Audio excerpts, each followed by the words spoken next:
August 1. Serve where he has placed you.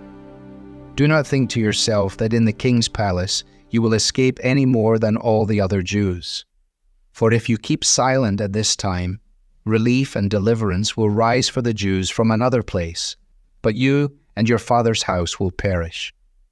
And who knows whether you have not come to the kingdom for such a time as this? Esther chapter 4, verses 13 and 14. When Esther hesitated to speak to King Ahasuerus about Haman's plot against the Jews, Mordecai's response was, to quote one commentator, grounded in the reality and necessity of God's intervention. He knew that God would keep his covenant promise and could raise up someone else if Esther chose to keep silent. Yet Mordecai also asked Esther to consider whether God had placed her in the right place at the right time, to act on behalf of her people.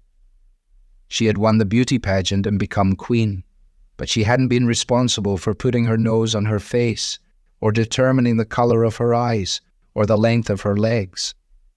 God had done all of that. Mordecai didn't claim certain inside knowledge of the will of God, but he did realize that God had put Esther in a unique position, and that he may well have done so for a unique purpose. Although it may not always feel like it, God has also put each of us in a unique position for a unique purpose. He has us exactly where he wants us, positioned perfectly for good works, which God prepared beforehand.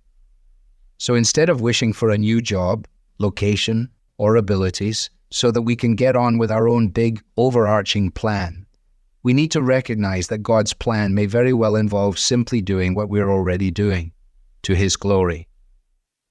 There is no ideal place in which to serve God, except the place where he has set you down, wherever it is. Such a perspective transforms sweeping a floor into divine activity. You may not be a queen like Esther, but your role matters. That's a tremendous liberation from the fear that life is happening somewhere else, and a tremendous motivation to get on with obeying God here and now. Wherever God has placed you, respond today in obedience to his foreordained purposes. As you go to your office, to your school, or throughout your town, neighborhood, or city, let the words of this hymn become your prayer. Forth in thy name, O Lord, I go, my daily labor to pursue. Thee, only thee, resolve to know, in all I think, or speak, or do. The task thy wisdom hath assigned, oh, let me cheerfully fulfill.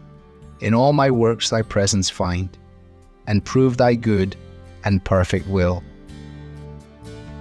Devotional material is taken from the Truth for Life Daily Devotionals, copyright Alistair Begg.